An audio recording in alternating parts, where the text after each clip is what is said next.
Whether you've forgotten your Windows password or you've got evil plans in mind, you have quite a few options. In this video I'll show you how to find a Windows password and how to protect yourself from being hacked.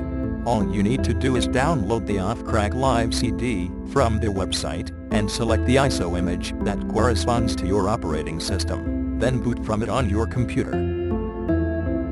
You can also boot Ophcrack from a portable USB device using an executable that you can find here.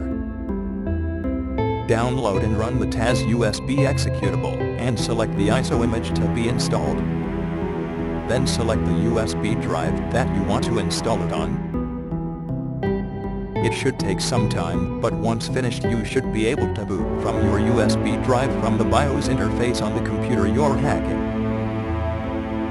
Once launched, hit the top option in the screen you're presented with. It will boot into the Linux operating system, and eventually it will bring you to a desktop environment and start attempting to crack passwords. This may take a while. You'll see the passwords pop up in the top pane of the window. It recovers 99.9% of alphanumeric passwords quite quickly. It found my QWERTY123 in just over a minute. You can reboot and log into Windows using the password that Ophcrack found and have full access to the computer.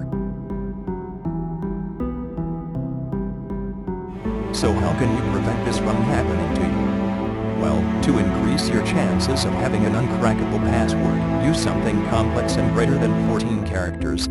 You can generate strong passwords online for free. Combining uppercase and lowercase letters, numbers, and symbols is the most efficient. Don't forget to create a password reset disk in case you can't remember your complicated password. On Microsoft's webpage you can find how to set one up.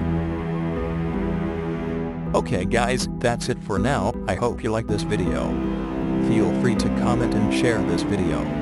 Make sure to check out my channel for similar videos.